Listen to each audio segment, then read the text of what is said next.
So I'm starting this bracelet with a button, which means that I've doubled over my cords, which means that the cord measurements and amounts that I give later on in the video will be half as many cords but twice the length. But you can do whichever fastening you prefer. I just wanted to start this one with a button. This is a 2-row repeat pattern using 8 cords. Your long cords should be in positions 1, 2, 7 and 8, and these want to be approximately ½ foot long for every inch of bracelet required. Your short cords should be in positions 3, 4, 5 and 6, and these should be long enough to wrap around the wrist 2 to 3 times. I'm going to be making this bracelet using an extended square knot for each row. Unfortunately, there isn't a diagram that I can use to help demonstrate this, but if you want a slower step-by-step guide before attempting this pattern, there should be a link in the top corner now. For your first row, you want to use cords 1 and 8 as the working cords, and cords 2 and 7 are going to become holding cords. So you want to divide the cords in the centre into 3 sections. So you want cords 2 and 3 as one section, and then cords 4 and 5 as another section, and then cords 6 and 7 as the third section. And then taking these cords on the outside, you want to bring this over the top here, underneath here and over here. So you should get something that looks like this. And then you want to take your second cord on the other side, and you want to go over this cord here, to go up and underneath here, down and over the top here, and then up and underneath here, and then pull this out here. And this should give you something that looks like this. And then you've done the first half of your knot. And then to return, you want to basically do the opposite to complete your knot. So where you went over, you want to go under.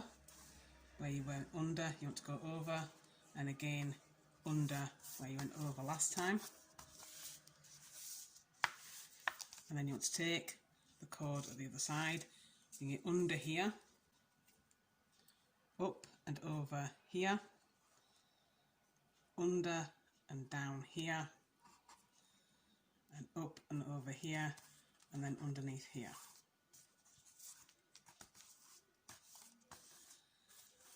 And that should give you something that looks like this. And then you can put this up to where you did the first half of your knot, and that's your first knot completed. And for your second row, you want to take out the cord in position 2, take out the cord in position 7. You're going to put these on the outside out of the way for now, and you can repeat the knot that you did there but with these cords. So taking cord 2, going over, under and over,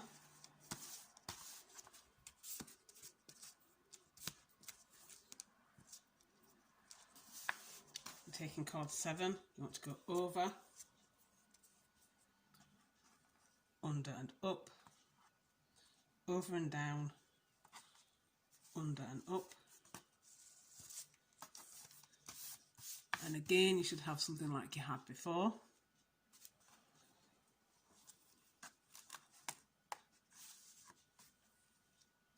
And to complete the knot, you want to again do the opposite. So you want to go under where you went over, over where you went under, and under where you went over. And then taking cord 7, you want to bring it underneath this cord that you just worked here.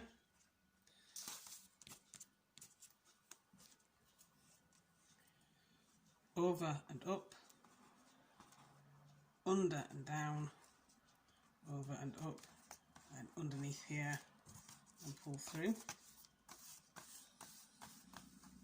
And again, you should have something that looks like this, and just tighten up to the rest of the knot. And then before you go back to doing row 1, you want to add a bead to cords 1 and 8.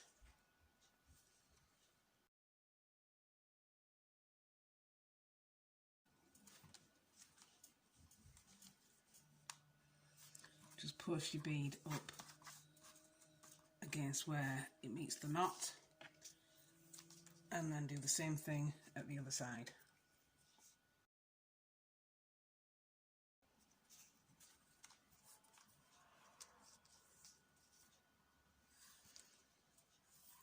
And then once you've done that, you want to put the cords back in the same order that you had for row 1. So you want to take cord 2 and put it with cord 3, and cord 7 and put it with cord 6. And then repeat the knot that you did in row 1, and you want to keep repeating these 2 rows all the way down until you've got the bracelet as long as you want it to be.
And when it comes to threading on your beads, if you do find that you're struggling to get it onto the cord, you can use a folded up piece of jewellery wire, which is what I often use, and you can put that over the cord like that,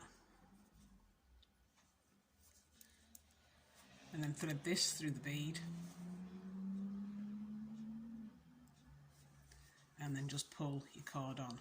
Just if you're struggling, sometimes when the beads have very small centres, it can be a bit tricky to thread them on, so that can be a method of helping if you are struggling with it.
And when you finish, you should end up with something that looks like this. So I began with a button and I finished with a buttonhole closure, but you could use whichever fastening you prefer. For example, I began this one with a loop, so I ended with a button, but you could also use tie-on fastenings for an adjustable fit. And that is your completed bracelet.